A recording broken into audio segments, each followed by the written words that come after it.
Hi everyone, welcome to our YouTube channel keep it simple. आज के video में हम एक बार फिर से बात करेंगे इलॉन मस्क के लेटेस्ट पोल के बारे में।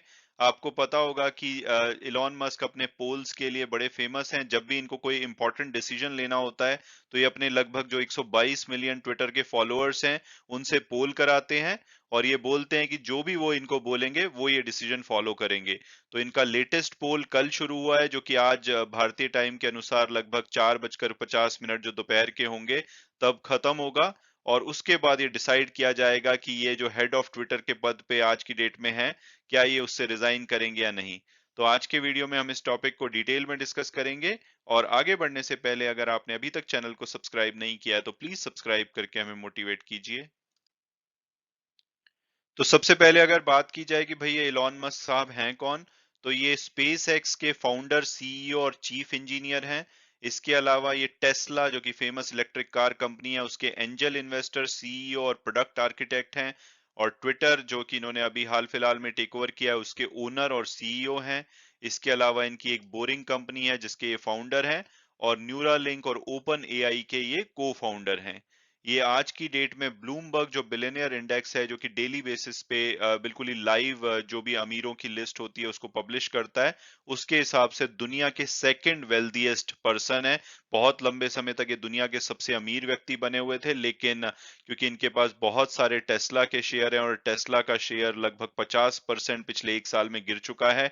और इनकी जो वेल्थ है 1 जनवरी के बाद लगभग $114 बिलियन से कम हो चुकी है, जिसकी वजह से ये आज की डेट में दुनिया के सेकंड सबसे अमीर व्यक्ति हैं, $156 बिलियन की वेल्थ के साथ। पहले नंबर पे अब बर्नार्ड आर्नोल्ट हैं, जो कि लुई विटन ग्रुप को ओन करते हैं। और अब अगर बात की जाए लेटेस्ट डेवलपमेंट की, तो इलॉन मस्क ने 19 दिसंबर को एक पोल ओपन किया है। आप ये देख सकते हैं अगर आप इनको ट्विटर पे फॉलो करते हैं, जिसमें कि इन्होंने अपने जो 122 मिलियन के आसपास जो फॉलोअर्स हैं उनसे पूछा है कि should I step down as head of Twitter, की हेड ऑफ ट्विटर के पद से क्या ये इस्तीफा दे दें। और इन्होंने साथ साथ में ये भी बोला है कि जो भी इस पोल का रिजल्ट आएगा उसको ये मानेंगे। और अभी अगर लेटेस्ट डेटा देखा जाए, यानी कि जब मैंने इसका स्क्रीनशॉट लिया है, तो 9 घंटे अभी इस पोल में बचे हैं। लगभग ये 4:50 पे भारतीय टाइम के अनुसार ये पोल फिनिश होगा। लेकिन अभी के लिए 57% से ज्यादा यूजर हैं जो कि ये चाहते हैं कि Elon Musk head of Twitter के पद से रिजाइन कर दें। और 43% के आसपास लोग हैं जो कि ये नहीं चाहते हैं कि ये रिजाइन करें। और ये जो पोल है, जैसे मैंने बताया, आज 4:50 जो कि 11:20 जीएमटी होगा तब खत्म होगा। हालांकि इन्होंने ये डिटेल नहीं दी है कि अगर जो पोल का रिजल्ट ये आता है कि ये रिजाइन करें तो ये कब रिजाइन करेंगे। लेकिन इन्होंने एक दूसरे ट्वीट में ये बोला है कि भाई एक सेइंग है कि जो भी आप विश करते हैं बहुत ध्यान से कीजिए, क्योंकि वो कभी कभी सच हो जाती है। तो शायद इनको डर लगा है कि भाई पोल का रिजल्ट इनके अगेंस्ट जाएगा। तो इन्होंने शायद ये बोला है कि भाई आप बहुत ध्यान से इस पोल में पार्टिसिपेट कीजिएगा, क्योंकि अगर जो भी मांगोगे वो सच हो सकता है। और साथ में जब किसी ट्विटर यूजर ने ये पूछा कि भाई अगर आप छोड़ते हो कंपनी के हेड ऑफ जो हेड की पोस्ट है तो कौन उसको ज्वाइन करेगा, तो इन्होंने बोला है कि अभी के लिए उसका कोई सक्सेसर नहीं है। तो इंटरेस्टिंग होगा कि आज 4:50 पे ये पोल का क्या रिजल्ट आता है और उसके बाद क्या ये रिजाइन करते हैं या नहीं। इससे पहले ये काफी ज्यादा अपने पोल्स के लिए फेमस हैं, जैसे कि इन्होंने बोला था कि अपने टेस्ला के क्या शेयर बेच दें। उसके बाद इन्होंने लगभग 10% टेस्ला के शेयर बेचे थे।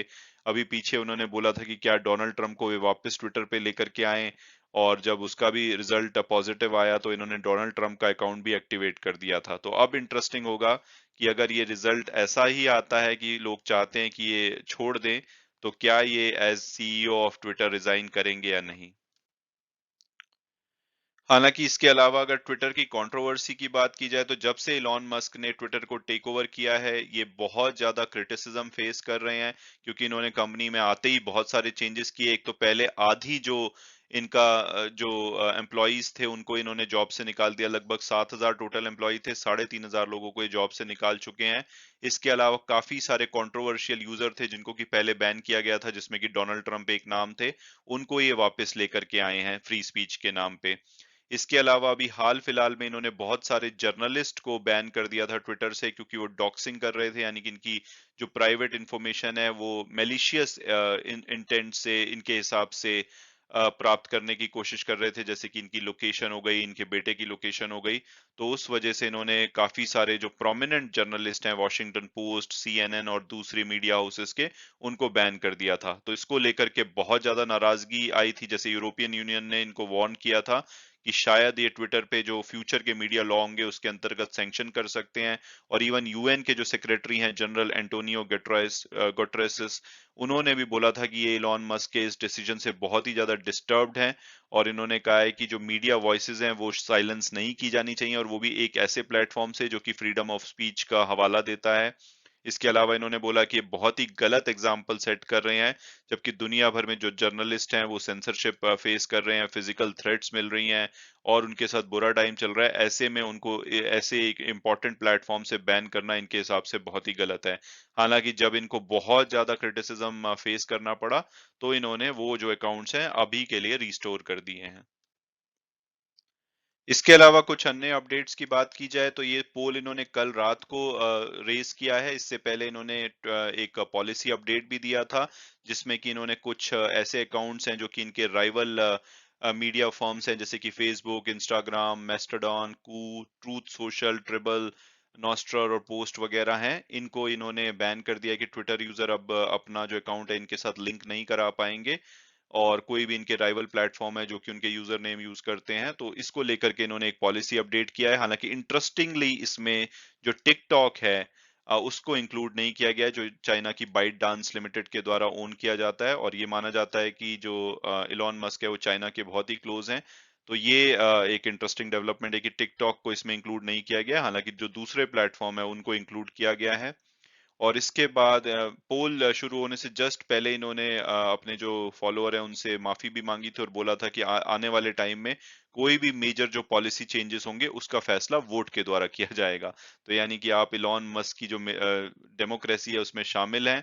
अगर आप इनको फॉलो करते हैं तो आप जा करके कोई भी इंपॉर्टेंट डिसीजन होगा उसमें वोट कर सकते हैं। तो अभी भी 4:50 तक इनका जो पोल है ओपन है। अगर आप चाहते हैं कि ये ट्विटर के एज ए हेड बने रहें या ना बने रहें, तो आप भी उसमें पार्टिसिपेट कर सकते हैं, क्योंकि उसी के बेसिस पे ये फैसला लेंगे। आई एम श्योर कि इस टॉपिक पे और भी डेवलपमेंट होगी, क्योंकि जब ये पोल आज शाम को खत्म होगा, तो मोस्ट प्रोबेबली अभी के इंडिकेशन से ऐसा लग रहा है कि लोग ये चाहते हैं कि ये ट्विटर के एज ए हेड रिजाइन कर दें। तो उसके बाद क्या होता है, तो दैट वुड बी इंटरेस्टिंग। अगर कोई इंपॉर्टेंट डेवलपमेंट होगी तो मैं उसके ऊपर भी वीडियो बनाऊंगा। बाकी आप भी कमेंट सेक्शन में लिख के बताइए कि आप इस बारे में क्या सोचते हैं। Thanks so much for watching the video, and God bless you all.